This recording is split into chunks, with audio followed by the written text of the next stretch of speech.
the past few years, we've heard the term free agents and been told we would all need to become one in order to succeed. The recent economic structures have helped to promote this concept as reality. Where do we get the tools to take control of our career path in the present and future? Welcome to the Career Confidante with your host, Marie Zimenoff. Marie and her guest experts are here to provide you with the tools you need to move forward and achieve your career goals. Now, here is Marie Zimenoff. Hello and welcome to the Career Confidante. We're so excited today to have a guest for you to learn from, Alex Budak. And Alex, you are a professor at UC Berkeley. Oh, you're a professor at UC Berkeley, and you're also teaching a course there and have a book on becoming a changemaker. I'm just so excited to learn about this. Thank you so much for joining us. Marie, delighted to be with you. Thanks for having me. Yeah, so Alex, you've been teaching this course for a while, and you really talk to people about how to become a changemaker. And tell me why this is becoming more and more important now and how you define changemaker. Well, if the past few years have taught us anything, it's that we're living in a world of constant flux and constant change. As I make the case to my students on the first day, I believe that your success will be defined by your ability to navigate, shape, and lead change. The question isn't just, can we crawl under a rock and try to merely survive change? But I think the most effective leaders, the people that build meaningful and impactful careers, will be those that get comfortable with change and can learn to see it as an asset. Now, that's not easy. I don't pretend that it's easy, but there's a huge opportunity there for those of us to kind of change our relationship with change. Now, you mentioned, I think about change making. I put out a radically inclusive and a simple definition. So the definition I put out is simply a change maker, someone who leads positive change from wherever they are. So you'll see in the definition that there's no mention of roles or of titles or seniority level. It's this inclusive identity we can think about where it's about how we can lead change from wherever we are, about understanding the world around us and our role in shaping it. It's also an identity we can layer on top of our existing ones.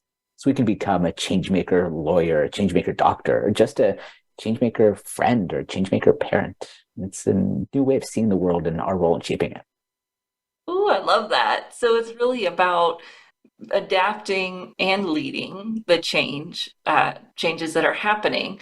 And as you mentioned, like this rapid pace of change has just accelerated even when we didn't think it could.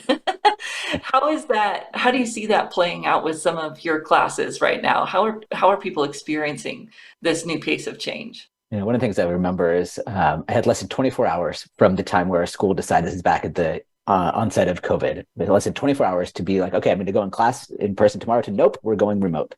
And I remember the wise words that a student of mine, she's probably 19, 20 years old, she said, no one knows what they're doing right now. We're all figuring this out as we go. And when she said that, I felt like a giant sigh of relief. It's actually this huge opportunity. We often get so stuck in our ways of doing things and think, oh, that's the only way that things can go, or just got to kind of continue going on it. But sometimes these disruptive moments can actually be a great chance for us to take a step back and sort of think about things. And really inspired by her words, I thought, well, hey, it's a chance to not just do things the way that they are, but think about how could we create a new path going forward. So many of my students, I teach undergraduates, graduates, and also executives. So folks everywhere from age 18 to 75. And I think everyone is trying to figure out what to do with this change. We're wrestling with questions around the Great Resignation, the Great Reset. How do we find more purpose, more impact in the work that we do? But also, how do we live a life that's true to who we are? And I think change making can be a lens that helps us understand some of our opportunities there. Yes, because when you're involved in making the change, it's much more purposeful than just when you're responding to the change. And I love that you use that word purpose, because people are really trying to figure out how to live with more purpose. And it sounds like change making is one way that you help people do that. That's right. And I think what you're hinting at here is something that I like to call the art of agency.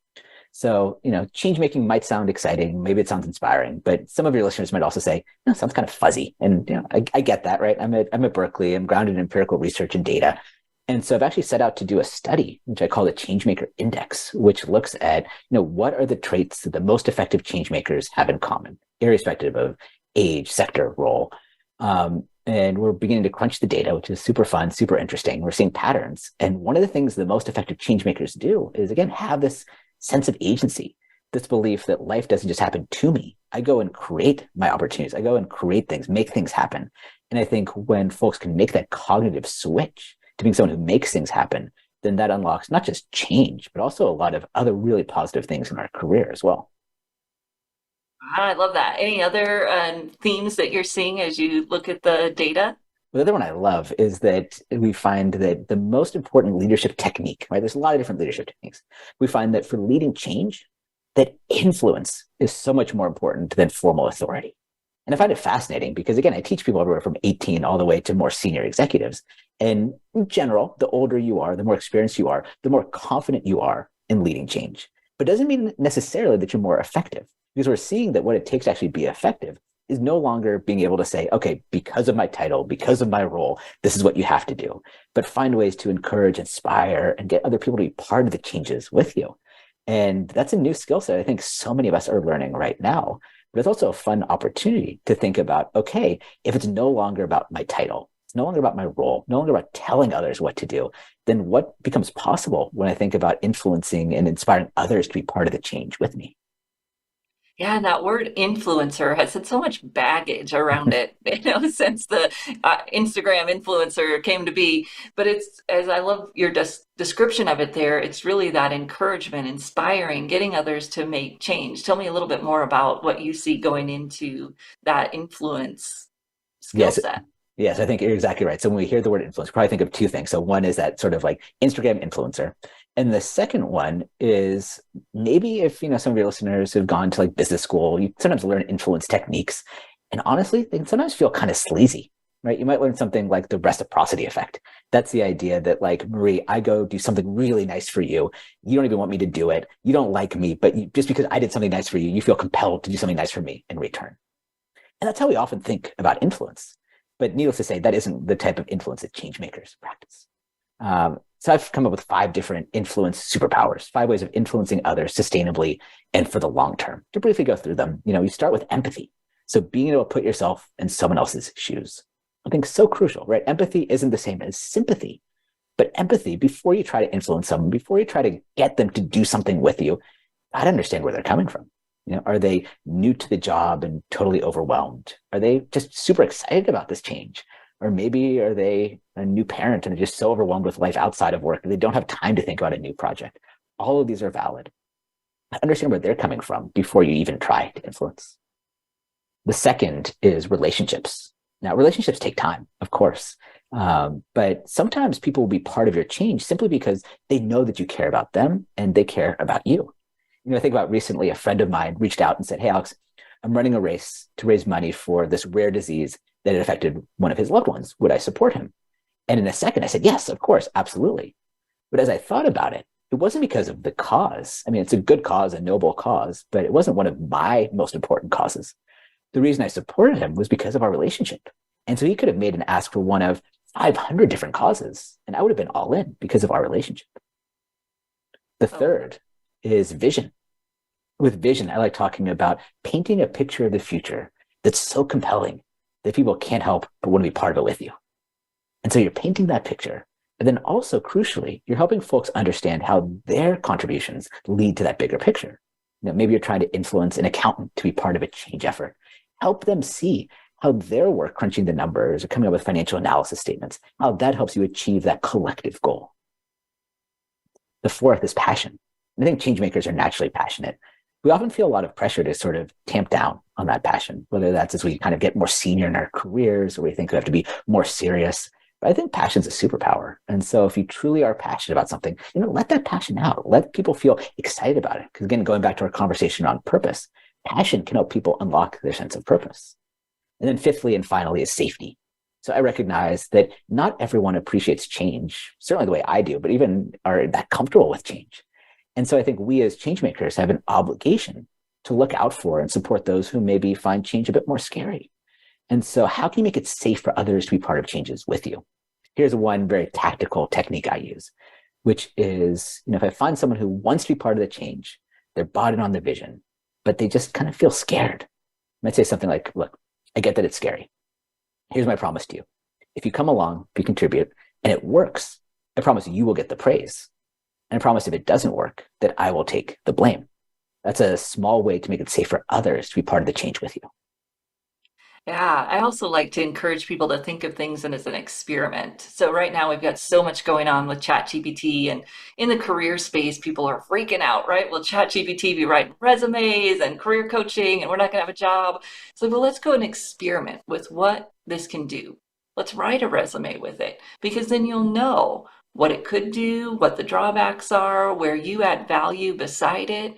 And you can incorporate it if you want, but the experiment isn't about being successful. It's not about having the right prompts. It's just about playing around with it so that you can see, do you want to take it to that next step or not? It's just an experiment. And like you said, if we fail, what are the consequences? And if you do it in, the privacy of your own computer, no one even has to know that you've tried it out, and you don't have to have some of those consequences. So I love that idea of just figuring out other ways to feel safe while you experiment. I love that so much. It's one of the things that I often work with executives on, is to get them to think like a scientist. And it's based off of one of my favorite research studies of the last decade. So these researchers worked with entrepreneurs in an Italian accelerator, right? So people that had startups, and they just did one super simple intervention. The only thing they did, they took half of the startups and they taught them the scientific method, right? So hypothesis testing, thinking like a scientist. And they found that one simple intervention made those that had learned that much more likely to pivot, to change direction, and also generated much higher revenue. It's fascinating to me because that's such a simple intervention, but all they were doing was, like you said, Marie, giving people permission to run experiments. That so often in our careers and our work and our life, we sort of put all this pressure on this one big decision, this one big move, but you kind of never know until you actually start something if it'll work.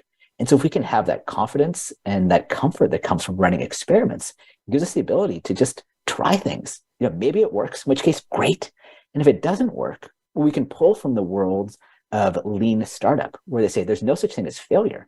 It's validated learning. You launch something, it doesn't quite work. You try a new career, it doesn't quite work. You haven't failed. No, it's actually a win. You figured out something that doesn't work for you, that doesn't give you joy. Great. Now move on to the next experiment. Oh, I love that. And we're going to talk about failure. So we're going to take a short break. If you're joining us live or you're watching this on YouTube, you can come over to the Career Confidant Radio, and we're going to finish up the rest of our interview with Alex on our Career Confidant Radio spot. Just love this idea of change making and how people can rethink about failure, about leadership, and we're going to dive into those two topics a little bit more when we come back. So we'll be right back here on the Career Confidant.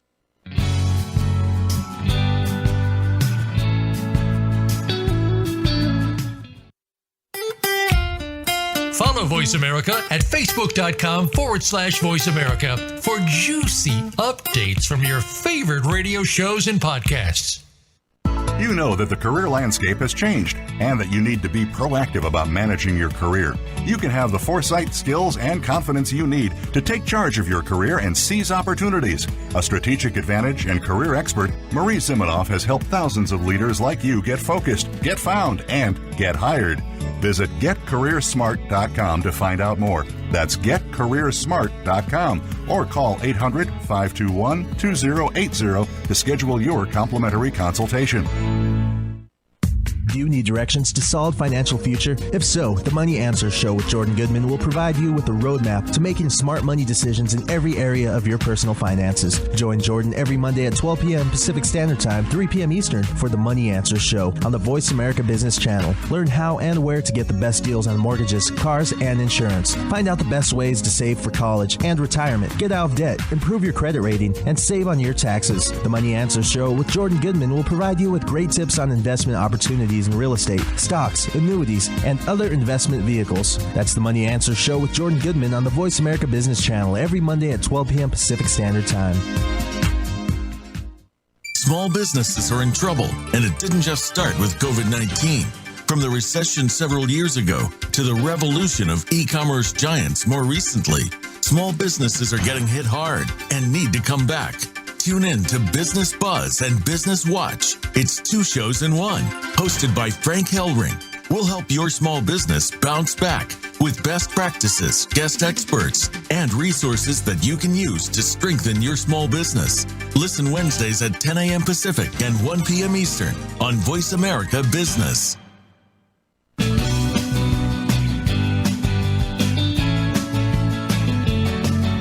You are tuned in to the Career Confidant with Marie Zimenoff. If you have a question or comment for Marie or her guest today, please call 1-866-472-5790. That's 1-866-472-5790. You may also send an email to marie@strategicadvantage.com. Now, back to the Career Confidant. Welcome back to the Career Confidant, and today we've been talking with Alex Budak about his newish book, Changemaker, Becoming a Changemaker. And Alex, we talked a little bit about what change-making means, and your 5 skills for influence was just a gem. If people missed that, they want to go back and listen in to those 5 skills for influence. And then we were talking a little bit about failure and how when we're doing change, approaching it like an experiment or seeing that it's not always going to work out. And I know in your course, Becoming a Changemaker, you teach about failure. Tell me a little bit about what that looks like in your class. Yeah, so these folks are probably a lot like the people listening to the show right now. So high achievers, or maybe if you're a coach, the folks that you coach, people that are kind of used to doing things the right way. You get into position because you succeed a lot. And one of the aspects of being a change maker is that we have to change our relationship to failure. And so we spend an entire lecture talking about failure. We look at some case studies, some of the research, some of the data, watch an inspiring video. But then towards the end of class, I put up a slide which just has 2 words. It simply says, go fail. And my students kind of look around nervously like, what's going on here? I go, yeah, I'm serious. I put up the next slide. And I go, okay, here's your assignment. You have 15 minutes. You have to go leave the classroom, and you can't come back until you've been rejected. You have to go out and purposely fail. You can't tell someone it's for a class, and you've got to ask for something and get a no. So I look at my students and they feel so nervous. You can actually see it in their bodies. They say that they're starting to sweat a little bit. They're shivering around in their chairs. They're nervous. I'm a big believer in psychological safety. So I say, look, if you want a little support, I'll be at the front of the room. I'll coach you. I'll mentor you. I'll kind of guide you through it. But I'm serious. You have 15 minutes. Clock starts now. Go fail. And so these students nervously shuffle outside of the classroom. And then when they come back, the energy is just off the charts. So much so that I once had a professor next door come over and ask us to keep the noise down because students are so lit up from this experience. And we find that one of 2 things happens. So for about 30% of people, they go in, they're sure they'll get rejected, and actually get a yes. I think about one woman who went to the cafe downstairs and said, hi, could I have a free orange juice? And she started turning and walking away, just expecting the no. But the barista said, yeah, okay.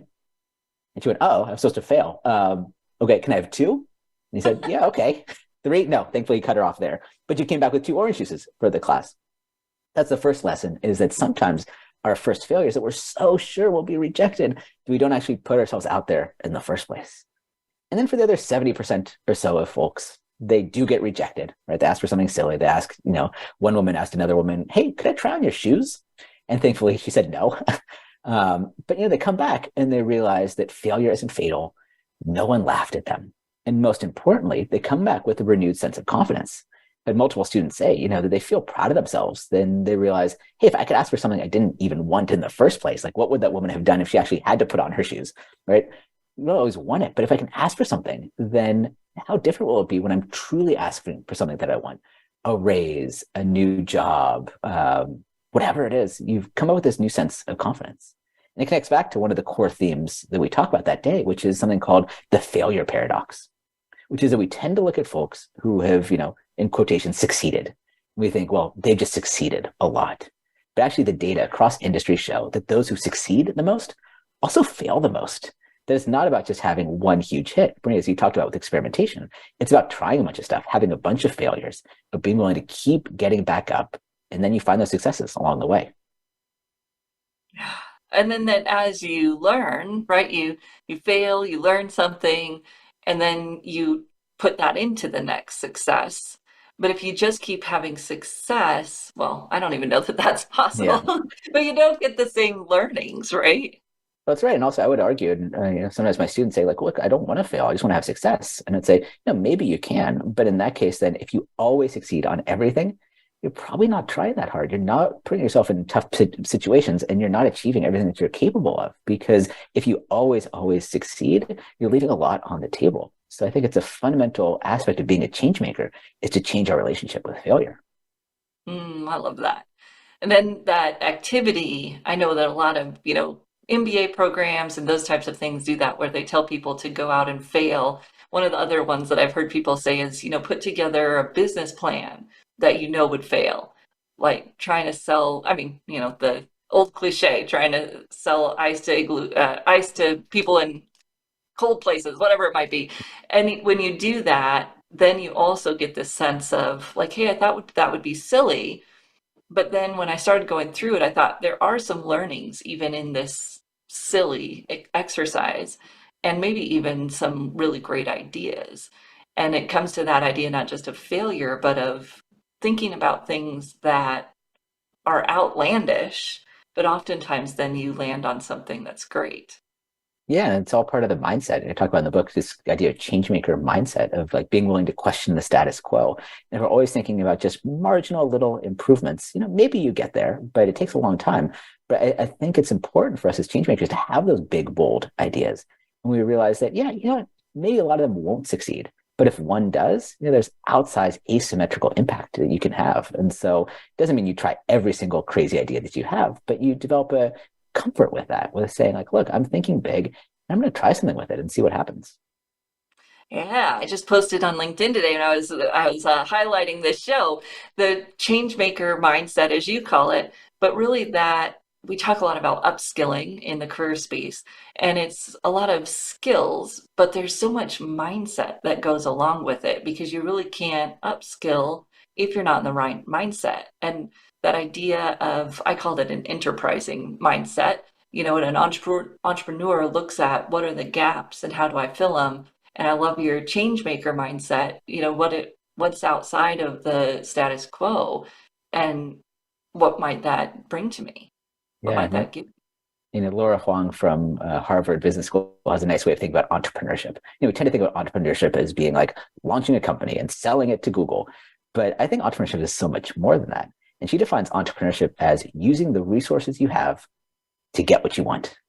Mm-hmm. What a cool way to think about it, because then it's not about building a company or scaling a company. It's really about that mindset. It's about sort of, this is where I am, this is what I have, and how do I use that in a smart way to get to that next stage? Again, whether that's a career journey or a new product or whatever it is, there's an opportunity for each of us. We don't have to be entrepreneurs. Most of us won't be entrepreneurs. We can all think entrepreneurially. Right. Yeah. And this kind of comes down to the last concept in the book, the program that you talk about, which is micro leadership. And you said this at the very beginning, so we'll kind of wrap it back around here, that you don't have to be in a leadership position to be a change leader.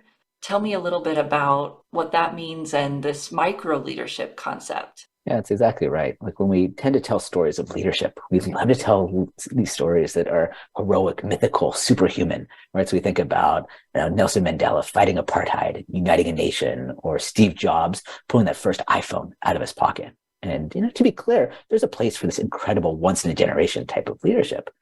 But I think we tend to put these leaders up on a pedestal, and it causes so many of us to look at that and say, well, that's just not who I am. Right? I'm not that courageous. I'm not that extroverted. I'm not that brave. So does that mean I can't be a leader? But no, I think we have it backwards. I think that leaders might be scarce, but leadership is abundant. In any organization, there might be only one CEO, only 5 executive vice presidents. I think each and every one of us can practice acts of leadership. We've got to decouple leadership as a title to leadership as an act.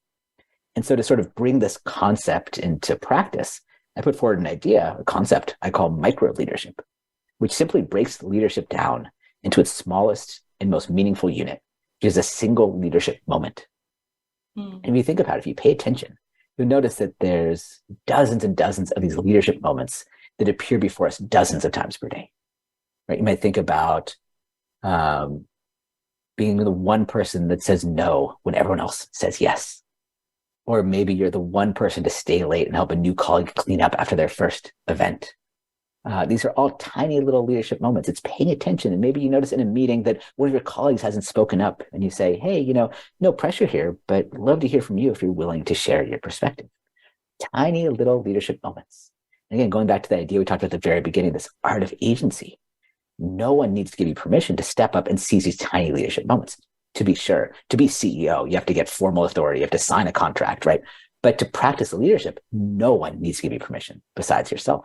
You can seize these tiny leadership moments. It goes back to that mindset of service, that mindset of stepping up, of serving others. When we start looking for these leadership moments, you'll see that they appear before you all the time. And so my challenge, my opportunity to the people listening today is to think about, what's a leadership moment that you'll seize? How can you practice micro leadership literally today before you go to bed? Do at least one act of micro leadership and see how that changes you. Right, because you can do that inside your family, inside a friends group. And if people aren't working today for whatever reason, that there's so many other opportunities. And once you start to exercise that muscle, just like any other muscle, then it becomes that habit of practicing leadership in your life, really. I love that idea. So tell people, Alex, where can they find your book? Where's the best for them to connect with you and follow these great concepts that you're sharing? For the book, you can grab it at Amazon, Barnes & Noble, local bookshops. If you want to check out more, changemakerbook.com. And absolutely love connecting with folks. I'm active on LinkedIn. So, connect there, send me a message. Let me know you listened to this conversation we had together today. And let's keep in touch there because I would love to support you in your journey as becoming a change maker. Yes. Oh, I can't wait. I look forward to hearing from people if they take some of these concepts and put them into practice. As you said, we're in this space where things are changing so quickly, and we all have that opportunity to grab some agency in the process and become a change maker. So we are going to take another short break. If you're watching on YouTube, go ahead and subscribe so that you can get our next show. And we'll take a short break. We're going to say goodbye to Alex. We'll be back here on Career Confidant to talk through some of the other skills we'll need in the future of work based on the new World Economic Forum report that was just released last week. So we'll take a short break and we'll be right back on the Career Confidant.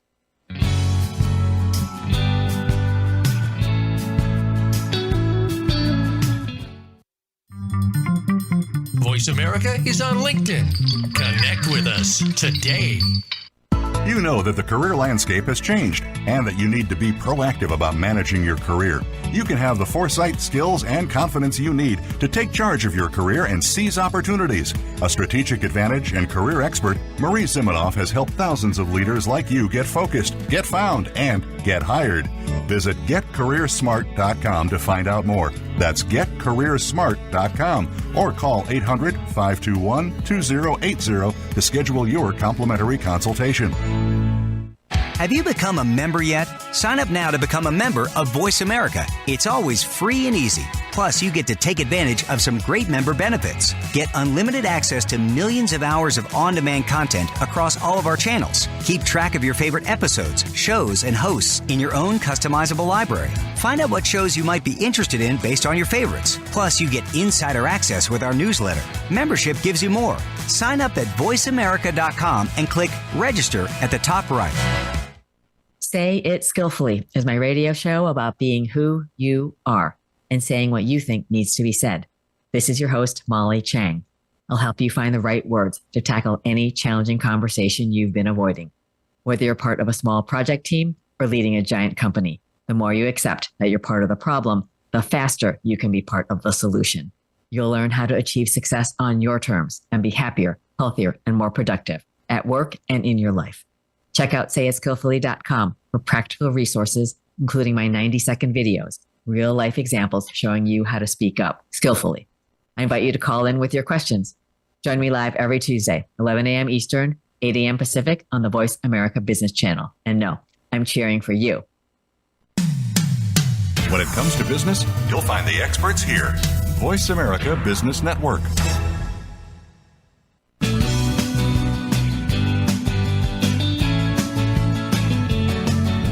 You are tuned in to the Career Confidant with Marie Zimenoff. If you have a question or comment for Marie or her guest today, please call 1-866-472-5790. That's 1-866-472-5790. You may also send an email to marie@strategicadvantage.com. Now, back to the Career Confidant. Welcome back to the Career Confidant. And today we were talking with Alex about becoming a change maker. And I just love this idea of using change making as a skill, how we can increase our agency, think about the mindset it takes to do that, and then also the skills that he was talking about that go into making a change maker, and how we build our influence, how we make change, and then how we adapt to change as well with that mindset. So there's a mindset and a skill set. I think it's really important to see that those two go together, especially as we're going to dive into talking about some of the skill sets. The new World Economic Future of Jobs report came out just last week, and it's big. There's a lot of stuff in there. So we're going to go through some of the highlights for those of you that don't enjoy reading a 100-page paper about how workers are changing, how work is changing, and some of the themes from 2020 when the last Future of Jobs report was put out to today with this new report. And starting with maybe something that is a little bit unsettling. So in 2020, the report showed that technology would be creating more jobs than it eliminated.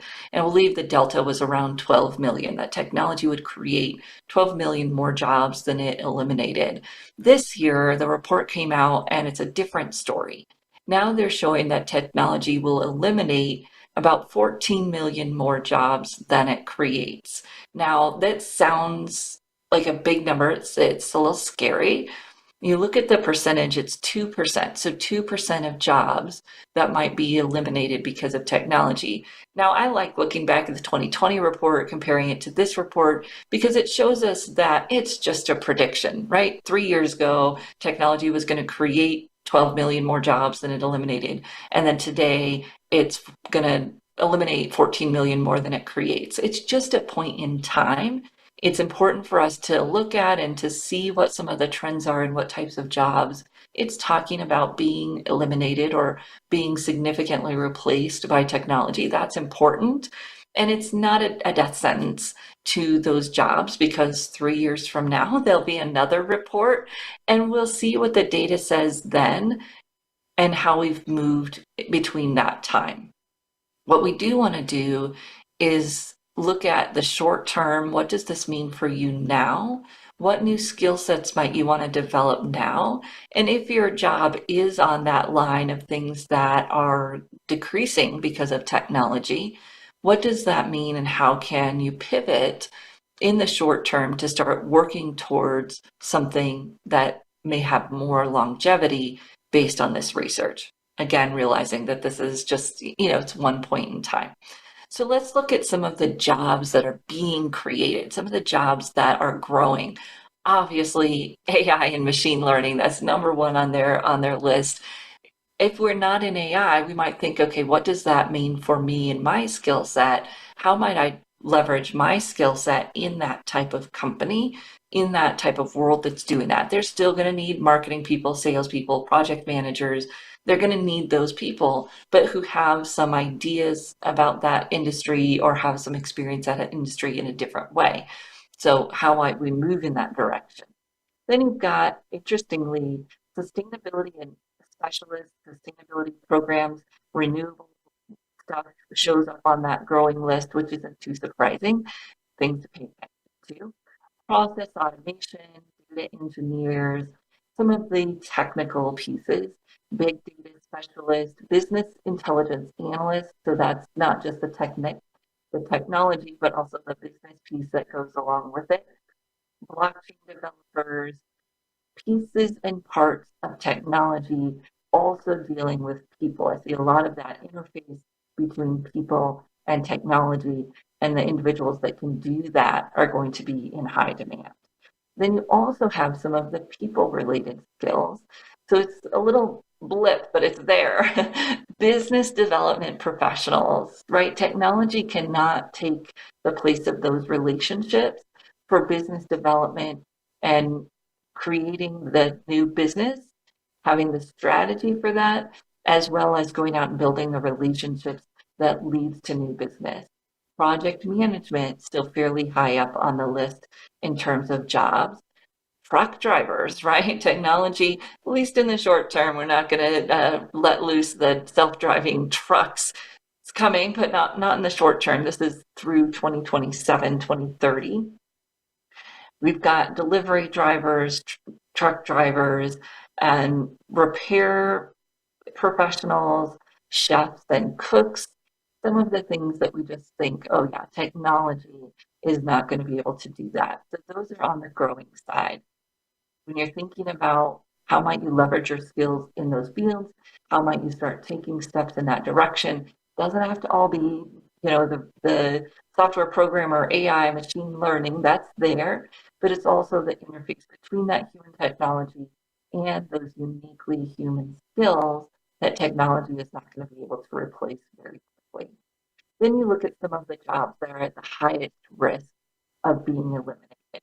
Data entry clerks, postal service jobs, bank tellers, accountants, and statistics, door-to-door salespeople, telemarketers, the things that technology can fairly easily eliminate or automate to the point where you'll need less and less people to do that job. So if you're in those jobs, you want to think about how can you leverage this skill in a way that is either uniquely human, that technology can't replace it, or where you would now be the person that's interfacing between the technology and the humans. When you're in those fields that are at the highest risk, you want to start looking at upskilling or reskilling towards those new types of jobs that are showing in the growth areas. And this has been somewhat stable over the last two reports, the types of jobs that are growing and the types that are shrinking. And then there's a whole bunch of stuff in the middle where technology is going to replace some jobs, but it's also going to create jobs. And in those spots, you want to think about how can I make sure I'm one of the people that keeps the job? Use the technology, keeping up to date to my skills, having this Changemaker mentality that we were just talking about, where I am going to fit and to stay there and adapt to the new way that the job is being done as the technology comes in. And that's really your goal, right? Is to be that person that is able to come and stay in that type of job because you can adapt to the technology. So let's look at some overall sector implications. We see agricultural equipment, for some reason, is having a large growth in jobs. Agricultural equipment, heavy truck and bus drivers, vocational education, that's interesting, right? How can we help people get these new skills that we'll need? That's one of the most growing fields. Mechanics, machinery, business development, again, so those of us that are good with people, this is a place we're going to be able to shine. Now bring that strategy and technology use to do that, bring it in, and we're going to be even more successful. Building construction, right? The AI cannot do that. University and higher education teachers, electrotechnology engineers. So those are some of the hottest growing fields overall when we look at the last few years, and a little bit of that projection outwards.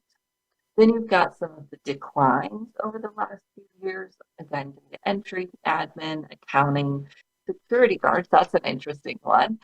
And facilities workers, building caretakers and housekeepers.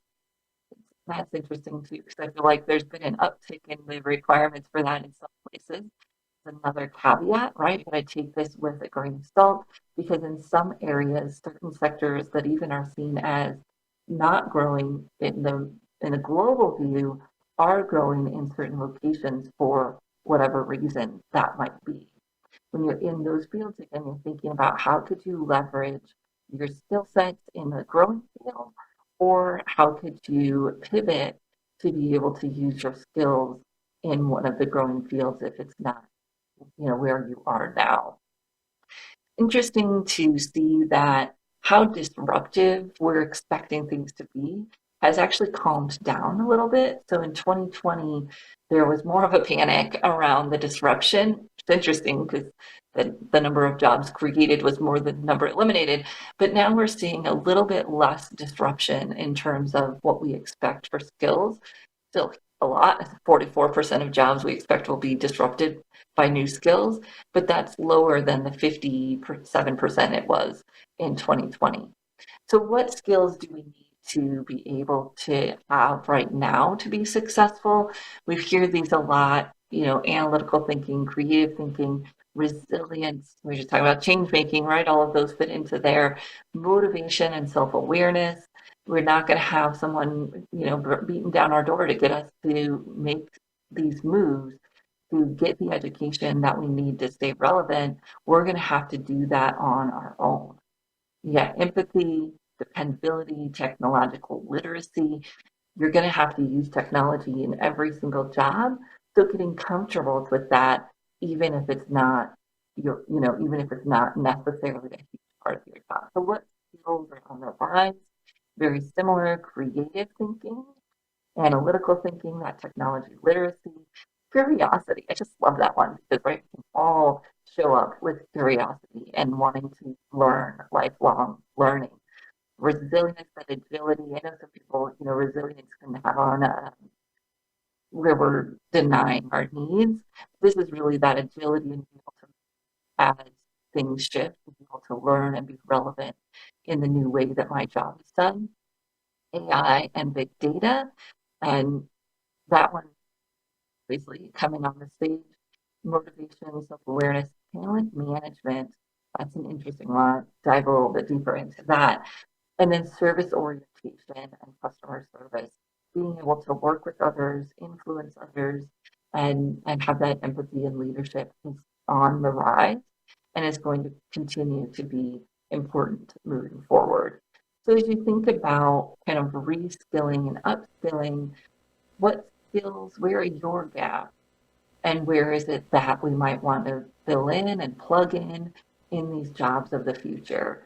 Is it AI, or is that not your thing? Then you might say, okay, I'm going to do the leadership, social influence, business development, really putting all your eggs in those baskets so that you can shine in those areas that are growing if the technology side isn't for you. And I think sometimes the picture gets painted as, all the jobs are going to be tech jobs, but that's not what these reports show. There are opportunities for uniquely human skills to shine, and those will be necessary to come alongside the technology. I don't think we can stick our head in the sand and not learn anything about the new technology. But we don't need to become an engineer, a prompt engineer or a big data person to an extent. We just need to be comfortable enough in those conversations so that as we're bringing our business development, customer service, leadership skills alongside, we're able to participate in those conversations because they're growing and they're not going anywhere, right? And we've got to be able to show up with those. Now, the 3 priorities for soft skills, kind of, you put some of those terms together that I was just sharing. You've got self-efficacy, right? Can I show up and be comfortable switching into new things? Can I work with others? And do I know the difference between right and wrong? So ethics. We're going to take a short break and we're going to come back. We're going to dive a little bit deeper into the big skill sets that we need to be successful in the future of work. And we'll be right back in just a few minutes.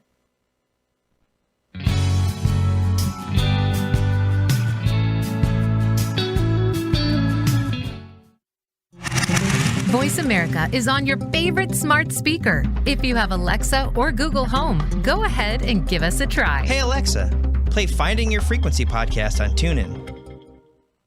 You know that the career landscape has changed and that you need to be proactive about managing your career. You can have the foresight, skills, and confidence you need to take charge of your career and seize opportunities. A strategic advantage and career expert, Marie Zimenoff has helped thousands of leaders like you get focused, get found, and get hired. Visit getcareersmart.com to find out more. That's getcareersmart.com or call 800-521-2080 to schedule your complimentary consultation. Are you a business owner, 1099 contractor, part-time employee, or volunteer who needs group health coverage you can actually afford? Do you know a nonprofit who would benefit from unlimited zero-cost funding? How about cost reduction, school safety, mental health wellness, and more? All these and more are fair game on Finding Certainty. If you want more certainty in your own life, you are not alone. Join us each Friday at 9 a.m. Pacific, 12 p.m. Eastern on the Voice America Business Channel. Find your own brand of certainty and realize your personal American dream with Finding Certainty, hosted by Patrick Lang. Let's unwrap the certainty experience together. Voice America Business Network, the bottom line in business.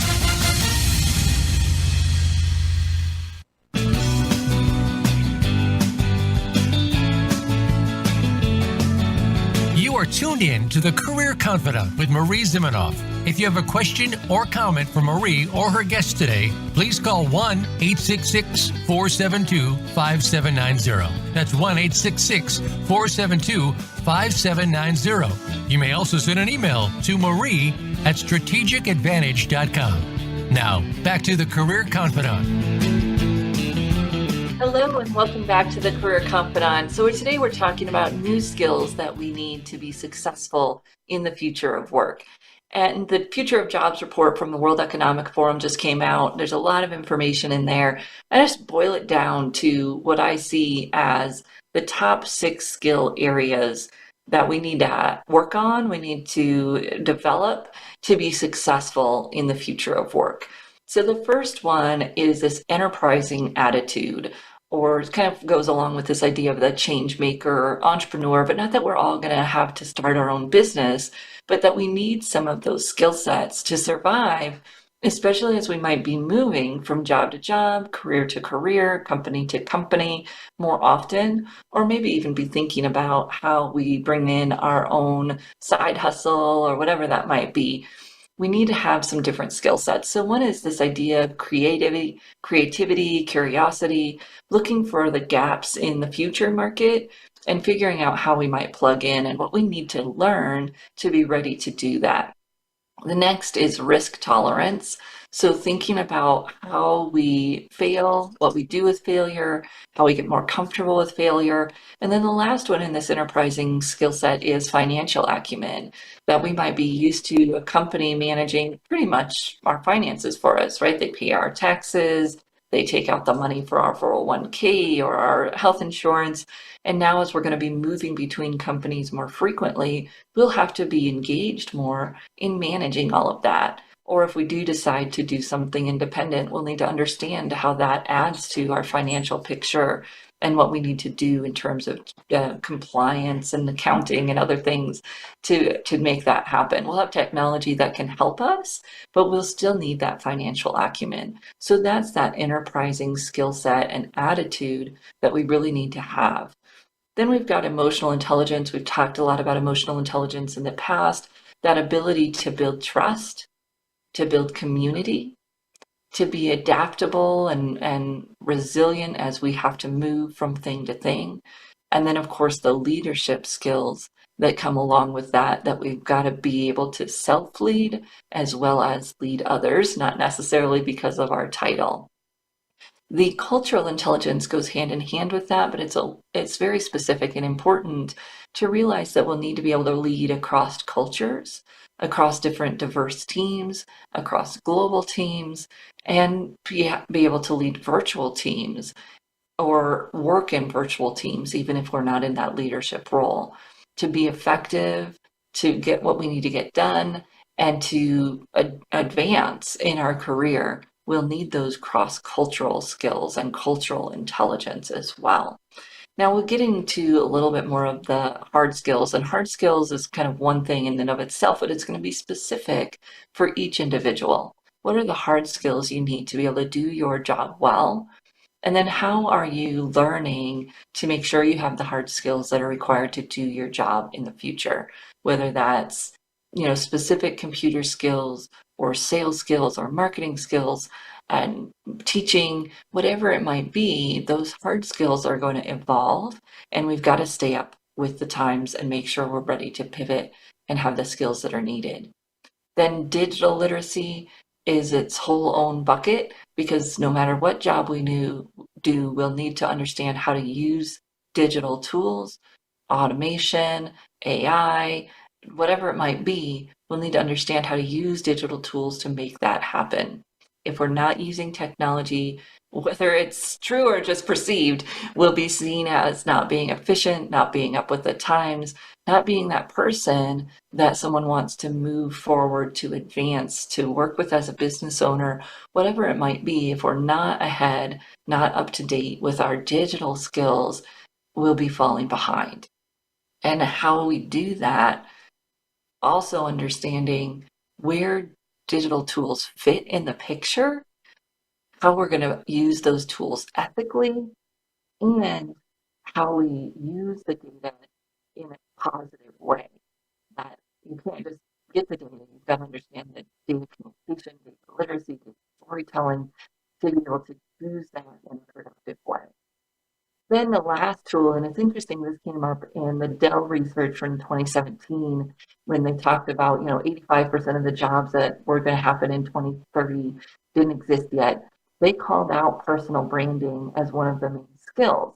Now, personal branding we talk about on the show, but if you're new, you may not know that this is not just about marketing yourself or selling yourself. It's really about that foundation of understanding who you are, what your strengths are, what your weaknesses are, and what you want to do.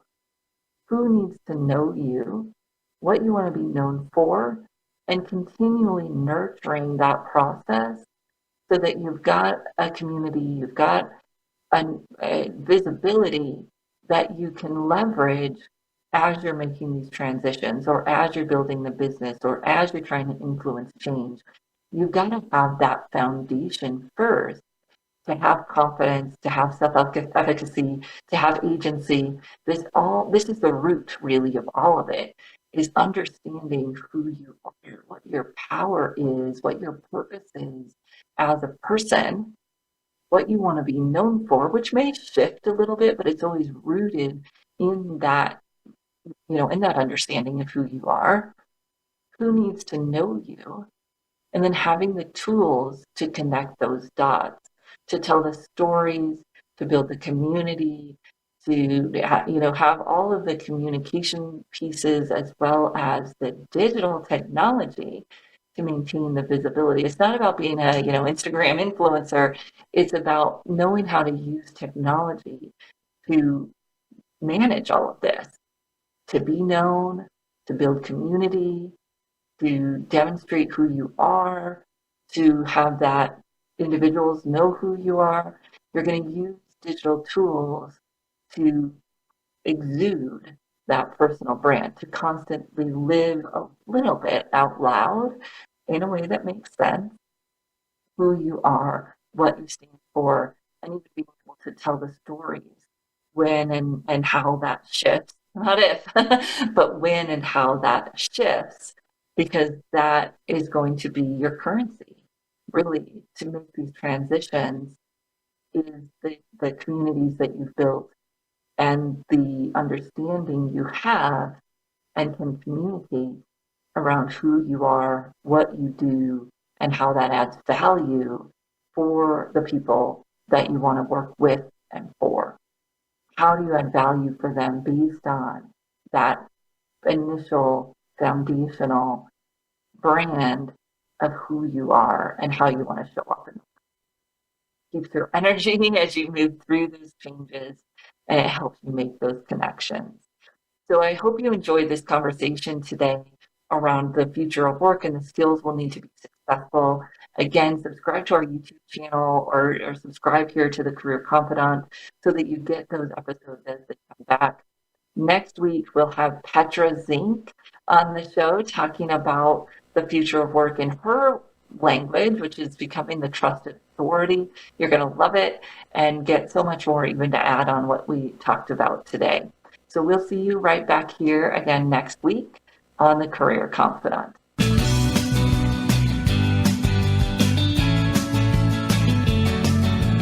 Thank you for listening to the Career Confidante. Marie Zimenoff will return again with another terrific guest next Monday at 2 p.m. Eastern Time, 11 a.m. Pacific on the Voice America Business Channel. Be sure to join us then.